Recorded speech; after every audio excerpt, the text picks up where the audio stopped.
Hi friends, welcome back to our channel. ఎలా ఉన్నారు friends? అందరూ బాగున్నారా ఫ్రెండ్స్? అందరికీ హ్యాపీ సండే అండి. ఈరోజు నేనైతే మా పిల్లల కోసము అందరి కోసము కూడా స్వీట్ అయితే ప్రిపేర్ చేశాను.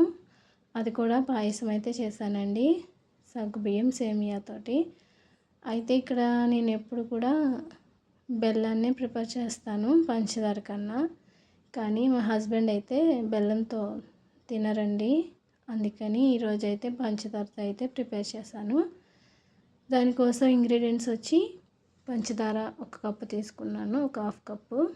తర్వాత సేమియాలు, సగ్గుబియ్యం అయితే ఒక హాఫ్ అన్ అవర్ ముందే నానబెట్టేసానండి. తర్వాత డ్రై ఫ్రూట్స్ మీ దగ్గర ఏవి ఉంటే అవి. ఇక్కడ పాలు కూడా నేను ఆల్రెడీ కాచేసానండి. ఇప్పుడు దీని ప్రాసెస్ అనేది మనం చూసుకుందాం. అయితే ఇక్కడ నేను బాండి పెట్టి దీంట్లో ఒక 2 స్పూన్ల దాకా నెయ్యి అనేది వేసాను. కొంతమందికి నెయ్యి అనేది ఇష్టం ఉండదు కదా ఫ్రెండ్స్, అలాంటి వాళ్ళైతే ఆయిల్తో అయితే ఫ్రై చేసుకోవచ్చు. కానీ ఇక్కడ నేనైతే నెయ్యి అయితే ప్రిపేర్ చేశాను. ఒక 2 స్పూన్ల దాకా నెయ్యి వేసి డ్రై ఫ్రూట్స్ అనేది, అంటే ఇక్కడ జీడిపప్పు, బాదం పప్పు, కిస్మిస్ అంతే, ఆ 3 వేసానండి. మీరైతే బాదం పప్పు అన్నీ వేసుకోవచ్చు, కానీ నేనైతే ఇవి మాత్రమే వేసాను. మనకి ఇవి కొంచెం గోల్డ్ కలర్లో వచ్చేదాకా మనం ఫ్రై చేసుకుంటే చాలండి. మరి ఎక్కువగా మాడిపోకుండా సిమ్లీలో పెట్టి ఫ్రై చేసుకుంటే సరిపోతుంది. ఇంకైతే నేను అవి ఫ్రై అయిన తర్వాత అవి అయితే తీసేసుకొని, తర్వాత నెక్స్ట్ మనకి గీ అనేది, అంటే నెయ్యి అనేది సరిపోతుందండి. ఆల్రెడీ ఫస్టే కొంచెం ఎక్కువగా వేసాం కాబట్టి సరిపోతుంది. తర్వాత ఇక్కడ నేను సేమియాలు అనేది ఫ్రై చేస్తున్నాను. అవి కూడా కొంచెం గోల్డ్ కలర్ వచ్చేదాకా ఈ నేతిలో అనేది సేమియాలు ఫ్రై అయితే పాయసం అనేది మనకి టేస్ట్ చాలా బాగుంటుందండి. ఇక్కడ కొంచెం గోల్డ్ కలర్లో వచ్చేదాకా సిమ్లీలో పెట్టి అయితే ఫ్రై చేసుకోవాలి. చూసారండి, ఇక్కడైతే మనకి ఫ్రై అయిపోయింది, సరిపోతుంది. ఇంకా ఎక్కువగా అంటే మనకి ఈ సేమియాలు అనేది మాడిపోతుంది కదా ఫ్రెండ్స్, అందుకని ఇవి మనకు కొంచెం ఫ్రై అయిన తర్వాత ఆల్రెడీ మనం పక్క పొయ్యి మీద పాలు అనేది కాచుకున్నాం కాబట్టి ఆ పాలుని దీంట్లో యాడ్ చేసేసుకోవడమేనండి.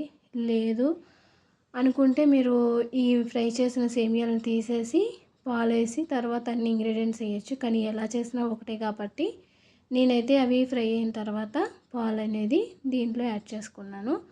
పాలు వేసుకున్న తర్వాత మనకి ఇవేమి ఒక్కసారి కలుపుకుంటే సరిపోతుందండి, ఏం అడగట్లేదు ఫ్రెండ్స్, ఎందుకంటే మనం ఆల్రెడీ సేమియాలను ఫ్రై చేసాం కాబట్టి. ఆ తర్వాత నెక్స్ట్ ప్రాసెస్ వచ్చి దీంట్లో సగ్గుబియ్యం అనేవి నేను ఆల్రెడీ హాఫ్ అన్ అవర్ ముందే నేను నానబెట్టి పక్కన పెట్టుకున్నాను కదా ఫ్రెండ్స్, అవి దీంట్లో వేసేసుకుంటున్నానండి. అవి మనకి త్వరగానే ఉడికిపోతాయి, అంటే ఆల్రెడీ నానబెట్టుకున్నాయి కాబట్టి చక్కగా ఉడికిపోతాయండి. చూసారా, ఒక్కసారి అయితే మనం చూసుకోవచ్చు. సేమియాలు అనేది, సగ్గుబియ్యం అనేది చక్కగా కుక్ అయింది. చూసారా అండి, చక్కగా ఉడికిపోయింది. ఇలా అయితే మనకి సరిపోతుందండి. తర్వాత ఇక్కడ నేను పంచదార, ఇలాచి 2 కూడా యాడ్ చేశాను. పంచదార అనేది అంటే టేస్ట్ని బట్టి, తీపి తినేదాన్ని బట్టి వేసుకోవాలి. నేను ఇక్కడైతే ఒక హాఫ్ గిన్నె తీసుకుని వేసుకున్నానండి. అంటే చూసుకొని మనకి వేసుకోవాలి. తీపి ఎక్కువ తినే వాళ్ళైతే కొంచెం వేసుకోవచ్చు, అదే తక్కువ తినే వాళ్ళైతే షుగర్ అనేది కొంచెం తక్కువగా కూడా వేసుకోవచ్చు. ఇక్కడైతే నేను ఒక హాఫ్ కప్ దాకా వేసానండి. తర్వాత డ్రై ఫ్రూట్స్ మనం ఆల్రెడీ ఫస్ట్లో ఫ్రై చేసాం కదా ఫ్రెండ్స్, అవి కూడా దీంట్లో యాడ్ చేస్తాను. ఇంకొక 2 మినిట్స్ అండ్ 3 మినిట్స్ అవి కొంచెం మనం గ్యాస్ మీదే పెట్టుకొని సిమ్లీలో పెట్టుకొని ఒక 1 మినిట్ 2 మినిట్స్ ఉంచుకుంటే సరిపోతుంది. ఫైనలీ మనకి పాయసం అనేది రెడీ అయిపోతుందండి.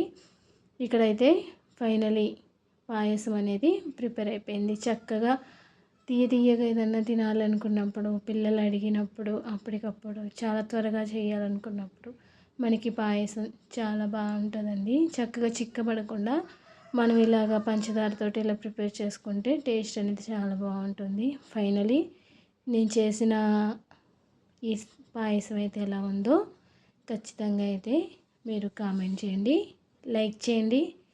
ఎంతమందికి పాయసం అంటే ఇష్టమో ఖచ్చితంగా కామెంట్ చేయండి, లైక్ చేయండి, షేర్ చేయండి. మన ఛానల్ అయితే ఖచ్చితంగా సబ్స్క్రైబ్ చేసుకోండి. Okay friends, bye.